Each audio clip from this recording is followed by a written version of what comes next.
Hey guys, it's Eric, owner of Farpoint Farms here in the very cold mountains of North Carolina. Tonight I wanted to take another look at another heating product. This is something that I have owned for years and years and years and blew up. So it was time to replace it. I won't say blow it up. Let me rephrase that. What I had here is this heater buddy, and I had one of these. This is Mr. Heaters, 5,000 BTU and 9,000 BTU on low or high. And these, they take a little 1-pound can. Now I had one of these I bought about 15 years ago, and I've used it for all kinds of things. We had a really hard freeze here years ago when I first moved up here, and I actually put this thing underneath the house to thaw out the pipes. There was a junction that had frozen, and I used it as a general heat to thaw that out. What I mostly use this for is camping, and when I'm not using it for camping, I'm using it for when I'm down at the lower barns, working with the chickens, working with the animals. Hands will get frozen, and you can take this thing over there. It's a nice portable unit, warm yourself up, and you don't have to have like a permanent heating structure down there. So it's really cool for that. And it has a lot of like safety features and functions if you've never seen these things before. If you rock this thing back or forward, it's going to shut off like really quickly. So it has a little rocker switch on there. This one here, you can see I've modified this. Not modified, but I bought some accessories to go with it that allowed me to use it more efficiently down in the lower barn. And that's this. I've got this thing here. This is a filter.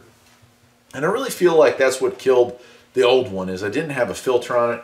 And I think trash came up the line, got in here, and just messed with the mechanism. And the old one would run about 5 or 10 minutes, and then it would just crap out. It would just shut off. And you'd have to let it cool down a few minutes before it would restart, so it's kind of a pain.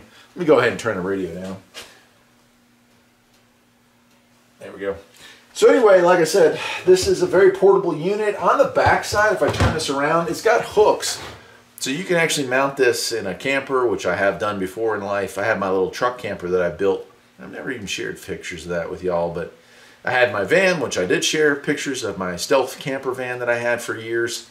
And I had that one mounted to the wall. I would mount to the sliding door when we got to our place, and I'd run that thing at 4,000 or 5,000 BTUs, 4,500, whatever it was, and it was awesome, man. I don't care how cold it was. This thing would smoke you out. It would heat you out of there. We'd crack the rear windows, and it was perfect, man. It's perfect. So for camping, these things are awesome. Like I said, with this one, I've got it modified to run off of this type of tank, the large tank, the same tank you use for your gas grill or whatnot. And that's what I use it for down at the lower barn. I actually brought this up here because, like I said, I replaced that this year. So anyway, to operate it, I bought this hose off of eBay. This was inexpensive. I think it's a 9-foot hose. Turn the gas on. I'm using the filter now. If you don't have a filter, it just screws right into the fitting there where the 1-pound can would normally go. And then to start it, you put it over to pilot, you push down, give it a few seconds for the air line to clear out. You can actually hear the noise change. And it should be, there it is, it lights. And it's just like the bigger units that we have inside of our house. Put it on low, and it lights, and there it goes. You can see it turning on.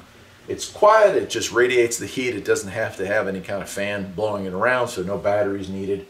It sparks just with a piezoelectric starter, so no batteries or electricity needed for that. So it's a really good option for somebody who has a power outage in a cold winter month. You could run this thing very safely inside your house.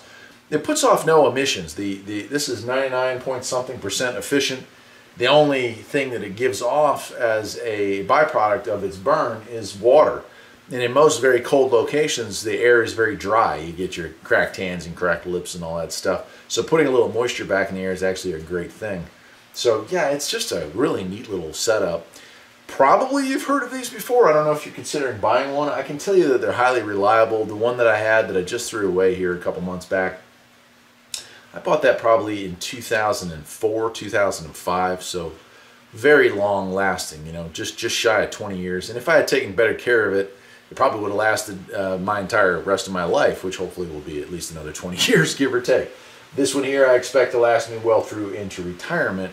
And like I said, man, if you're working down or you're splitting firewood and your hands are cold, you know, because a lot of stuff as a mechanic, I can't wear gloves. You know, I'm working on customer cars in the shop. The shop might be 50 degrees with the wood burning stove going, but the tools are still 25 from sitting out in this garage overnight.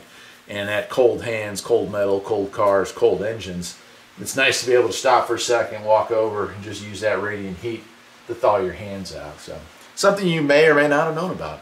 Anyway, that's the heater buddy, the battery buddy, not battery buddy, portable buddy, and they've been around for a while now, but they're pretty cool little units. I wouldn't say that this thing would heat an entire garage, but it's kind of radiant heat, so you direct it towards you, it does a pretty good job. That's it for today, my friends. I'm Eric, and I will see you next time. Take care.